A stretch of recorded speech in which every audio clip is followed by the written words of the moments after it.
Welcome বন্ধুরা, Muskan beauty টিপসে আপনাদেরকে স্বাগত। আজ আমি আপনাদের জন্য কাঁচা দুধের ফেসিয়াল নিয়ে হাজির হয়েছি।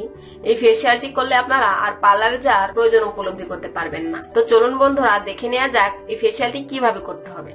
ভিডিওটি শুরু করার পূর্বে আপনারা যারা এখনো আমার চ্যানেলটিকে সাবস্ক্রাইব করেননি, আমার সাথে থাকতে চ্যানেলটিকে সাবস্ক্রাইব করে নিন এবং চ্যানেলের পাশে থাকা বেল আইকনটি প্রেস করুন, যাতে আমার চ্যানেলের সকল নতুন ভিডিও নোটিফিকেশন সবার আগে পেতে পারেন।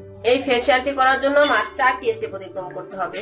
এর প্রথম স্টেপটি হচ্ছে ক্লিনজিং। ক্লিনজিং এর জন্য আমার দরকার কাঁচা দুধ। আমি এখানে 4 টেবিল চামচ পরিমাণ কাঁচা দুধ নিয়ে নিচ্ছি। কাঁচা দুধে রয়েছে প্রচুর পরিমাণে ল্যাকটিক অ্যাসিড। ল্যাকটিক অ্যাসিড থাকার কারণে এই কাঁচা দুধ আমাদের ত্বকের জন্য অনেকটা উপকারী। শুধুমাত্র এই কাঁচা দুধ দিয়েই আমাদের ত্বককে ক্লিন করতে হবে। এই কাঁচা দুধ আপনাদের হাতে বা একটি তুলায় লাগিয়ে নিয়ে মুখের ত্বকে এইভাবে ভালো করে মাসাজ করবে। এভাবে ঘুরিয়ে ঘুরিয়ে মাসাজ করার ফলে ত্বকের ভেতর থেকে সমস্ত ধুলো ময়লা খুব দ্রুতই বাইরে বেরিয়ে আসবে এবং ত্বককে ক্লিন করতে সাহায্য করবে। এভাবে এই কাঁচা দুধ দিয়ে ত্বককে ক্লিন করতে হবে 2 থেকে 3 মিনিট। 2 থেকে 3 মিনিট ক্লিন করার পর ত্বকটি পরিষ্কার করে নিতে হবে। আমার ক্লিনজিং এর স্টেপটি কমপ্লিট হয়ে গেছে। এখন আমি চলে যাব দ্বিতীয় স্টেপ, অর্থাৎ স্ক্রাবার তৈরি করার জন্য। স্ক্রাবার তৈরি করার জন্য আমার লাগবে 1 টেবিল চামচ পরিমাণ চাউলের গুঁড়া। চাউলের গুঁড়াতে রয়েছে প্রচুর পরিমাণে অ্যান্টিব্যাকটেরিয়াল উপাদান, যা আমাদের ত্বকের ভেতরে গিয়ে ত্বকের ভেতর থেকে সমস্ত মরা চামড়া দূর করে দিয়ে নতুন চামড়া গজাতে সাহায্য করে এবং নতুন কোষগুলো হয় অনেকটাই উজ্জ্বল ফর্সা। এরপর এর মধ্যে দিয়ে দিতে হবে 2 টেবিল চামচ পরিমাণ কাঁচা দুধ। কাঁচা দুধ এবং চাউলের গুঁড়া দুইটি উপাদানই আমাদের অয়েলি ত্বকের জন্য অনেকটা উপকারী। এই দুটি মিশ্রণটিকে খুব ভালো করে মিশিয়ে নিতে হবে। খুব ভালো করে মিশিয়ে নিলেই আমার স্ক্রাবারের প্যাকটি তৈরি হয়ে যাবে। তো বন্ধুরা, দেখতেই পাচ্ছেন আমার স্ক্রাবারটি তৈরি হয়ে গেছে। এটি যখন তৈরি হয়ে যাবে, স্ক্রাবারটি দিয়ে আপনাদের মুখের ত্বকে এভাবে ঘুরিয়ে ঘুরিয়ে স্ক্রাব করতে হবে। অবশ্যই আলতোভাবে স্ক্রাব করবেন। বেশি জোরে জোরে স্ক্রাব করলে ত্বকটি ছুলে যেতে পারে, কারণ এখানে আমি চাউলের গুঁড়া ব্যবহার করেছি। এভাবে স্ক্রাব করার ফলে ত্বকের ব্লাড সার্কুলেশন বৃদ্ধি পাবে, লোমকূপের গোড়া নরম হয়ে যাবে এবং ভেতর থেকে সমস্ত ধুলো ময়লা বাইরে বের করে দিয়ে ত্বককে করবে ডিপ ক্লিন। চাউলের গুঁড়া দিয়ে স্ক্রাব করলে ত্বকের ভিতরে যত মরা চামড়া আছে তা খুব দ্রুতই দূর হয়ে যায়। এভাবে 3 থেকে 4 মিনিট স্ক্রাব করার পর ত্বকটি নরমাল পানি দিয়ে পরিষ্কার করে নিতে হবে। এখন আমি চলে যাচ্ছি তৃতীয় স্টেপ, মাসাজ ক্রিম তৈরি করার জন্য। এর জন্য আমার লাগবে 2 টেবিল চামচ পরিমাণ অ্যালোভেরা জেল। আমি এখানে ফ্রেশ অ্যালোভেরা জেল ব্যবহার করছি। অ্যালোভেরা পাতাকে টুকরা করে কেটে নিয়ে সেটিকে আমি ব্লেন্ডারে দিয়ে এই অ্যালোভেরা জেল তৈরি করেছি। এখন এর মধ্যে দিয়ে দিতে হবে 1 টেবিল চামচ পরিমাণ বেসন। বেসন প্রাচীনকাল থেকে রূপচর্চার উপাদান হিসেবে ব্যবহার হয়ে আসছে। অ্যালোভেরা জেলে রয়েছে প্রচুর পরিমাণে পানি এবং ভিটামিন। অ্যালোভেরা জেল এবং বেসন দুইটি উপাদানই আমাদের ত্বক থেকে বয়সের ছাপ দূর করতে সাহায্য করে এবং ত্বককে উজ্জ্বল ও ফর্সা করতে এই দুইটি উপকরণ অনেকটা উপকারী। এই দুইটি মিশ্রণটিকে খুব ভালো করে মিশিয়ে নেওয়ার পর এর মধ্যে দিয়ে দিতে হবে 1 টেবিল চামচ পরিমাণ টক দই। টক দইয়ে রয়েছে প্রচুর পরিমাণে ল্যাকটিক অ্যাসিড।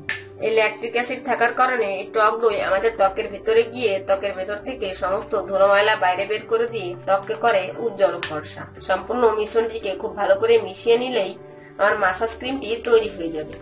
মাসাজ ক্রিমটি তৈরি হয়ে যাওয়ার পর এই ক্রিমটি আপনাদের হাতে লাগিয়ে নিয়ে আপনাদের মুখের ত্বকে এভাবে ভালো করে মাসাজ করতে হবে। এভাবে মাসাজ করতে হবে ঘুরিয়ে ঘুরিয়ে, ফলে সম্পূর্ণ প্যাকটি ত্বকের ভিতরে প্রবেশ করবে এবং ভিতর থেকে মরা চামড়া দূর করে দিয়ে নতুন চামড়া গজাতে সাহায্য করবে। এভাবে মাসাজ করার পর এই প্যাকটি ত্বকে লাগিয়ে রেখে দিতে হবে 5 থেকে 10 মিনিট।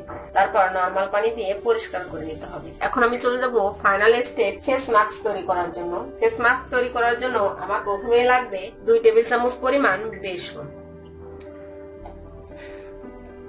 বেসন প্রাচীনকাল থেকে রূপচর্চার উপাদান হিসেবে ব্যবহার হয়ে আসছে।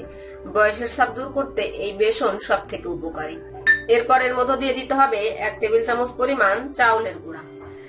চাউলের গুঁড়াতে রয়েছে প্রচুর পরিমাণে অ্যান্টিব্যাকটেরিয়াল উপাদান, যা আমাদের ত্বক থেকে দাগ-ছোপ বলিরেখা দূর করে ত্বককে উজ্জ্বল ও ফর্সা করতে অনেকটা উপকারী। এখন এর মধ্যে দিয়ে দিচ্ছি 1/2 টেবিল চামচ পরিমাণ হলুদ গুঁড়া। হলুদ গুঁড়ার মধ্যে এমন কিছু উপকরণ থাকে যা আমাদের ত্বকের ভেতর থেকে মরা চামড়া দূর করে নতুন চামড়া গজাতে সাহায্য করে। এখন এর মধ্যে দিয়ে দিতে হবে পরিমাণ মতো কাঁচা দুধ। এই প্যাকটি তৈরি করার জন্য যে পরিমাণ কাঁচা দুধ প্রয়োজন আমি সেই পরিমাণই ব্যবহার করব। প্যাকটি এমন ভাবে তৈরি করতে হবে যেন খুব একটা লিকুইডও না হয়ে যায়, আবার বেশি আঠালো না থাকে। ত্বকে অ্যাপ্লাই করার জন্য সুবিধা হয় এমন ভাবেই তৈরি করে নিতে হবে। কাঁচা দুধে রয়েছে প্রচুর পরিমাণে ল্যাকটিক অ্যাসিড। এই ল্যাকটিক অ্যাসিড আমাদের ত্বক থেকে দাগ ছোপ বলিরেখা দূর করে ত্বককে উজ্জ্বল ও ফর্সা করতে অনেকটাই উপকারী। বিভিন্ন কারণে আমরা বাইরে যেয়ে থাকি, আমাদের ত্বকে ধুলো ময়লা জমে যায়, লোমকূপের ছিদ্রগুলো বন্ধ হয়ে যায়, ফলে আমাদের ত্বকে ব্রণের সমস্যা চলে আসে। কিন্তু এই ল্যাকটিক অ্যাসিড থাকার কারণে কাঁচা দুধ আমাদের ত্বকে অ্যাপ্লাই করলে আমাদের লোমকূপের ছিদ্রগুলো পরিষ্কার করে দেয় এবং ত্বককে ব্রণমুক্ত করতে সাহায্য করে। বন্ধুরা, দেখতেই পাচ্ছেন আমার ফেস মাস্কটি তৈরি হয়ে গেছে। যখন তৈরি হয়ে যাবে আপনাদের একটি হাতে এই ফেস মাস্কটি লাগিয়ে নেবেন এবং আপনাদের মুখের ত্বকে এইভাবে ভালো করে মাসাজ করবেন। এভাবে সম্পূর্ণ মুখের ত্বকে এই প্যাকটি লাগিয়ে নিতে হবে। সম্পূর্ণ মুখের ত্বকে এই প্যাকটি লাগিয়ে রেখে দিতে হবে 20 থেকে 25 মিনিট ত্বকটি শুকিয়ে যাওয়ার জন্য। ত্বকটি যখন শুকিয়ে যাবে তখন নরমাল পানি দিয়ে পরিষ্কার করে নিতে হবে। আমার ত্বকটি শুকিয়ে গেলে পরিষ্কার করে নিয়ে ফিরে আসছি। দেখুন, আমার ত্বকটি পরিষ্কার করে নিয়েছি। মাত্র একবার ব্যবহারেই আমার ত্বকে কতটা পরিবর্তন চলে এসেছে। আশা করি ভিডিওটি আপনাদের ভালো লেগেছে।